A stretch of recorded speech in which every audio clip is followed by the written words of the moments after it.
Hello, this is Audio English Book. You listen to The Depth by Seth Godin. Serial quitters spend a lot of time in line. Observing the supermarket over the years, I've determined that there are three common checkout strategies. My local supermarket may be like yours. It usually has four or five checkouts open. If you watch carefully, you'll see people adopting one of three strategies. The first is to pick up the shortest line and get it in. Stick with it no matter what. The second is to pick up the shortest line and switch lines once at the maximum. If something holds up your line, like the clueless person with a check but no check catching card, but that's it, just one switch. The third is to pick up the shortest line and keep scanning the other line. Switch lines if a shorter one appears. Continue this process until you leave the store. The problem with the third strategy is obvious. Every time you switch lines, you're starting over. In your search for a quick fix, you almost certainly waste time and you definitely waste energy jumping back and forth. There are queues everywhere. Do you know an entrepreneur wannabe who is on his sixth or 12th new project? He jumps from one to another, and every time he hits an obstacle, he switches to a new, easier, better opportunity. And while he's a seeker, he's never going to get anywhere. He never gets anywhere because he's always switching line, never able to really run for it. While starting up is thrilling, it's not until you get through the depth that your efforts pay off. Countless entrepreneurs have preferred the starting part but give up long before they finish paying their dues.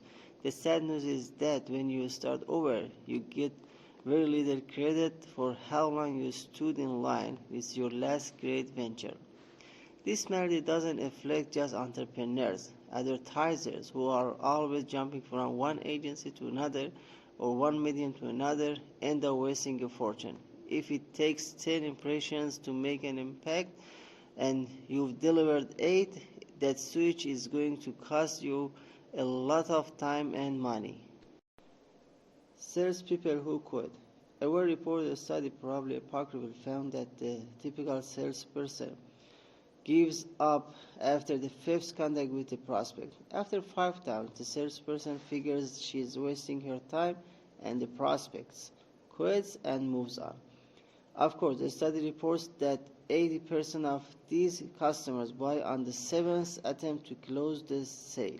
If only the salesperson had stuck it out. Is it true that people need to be closed constantly, that 7 is a magic number, and that the key to selling is to be aggressive? I don't think so. I don't think the best salespeople are the ones who are always in your face, always asking for the order, always pushing. I think the lesson of the story is this.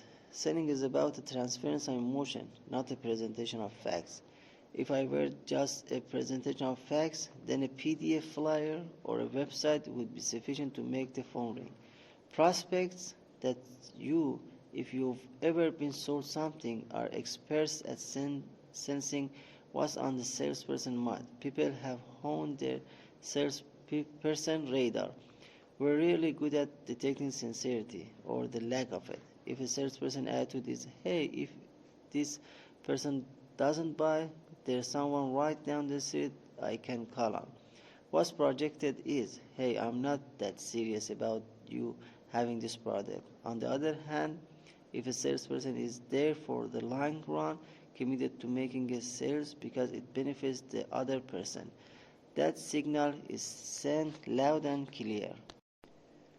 Please understand this. If you're not able to get through, the depth is an exceptional way. You must quit, and quit right now, because if your order book is 80% filled with prospects where you just sort of show up, you're not only wasting your time, you're also stealing your energy from the 20% of the calls where you have a chance to create a breakthrough.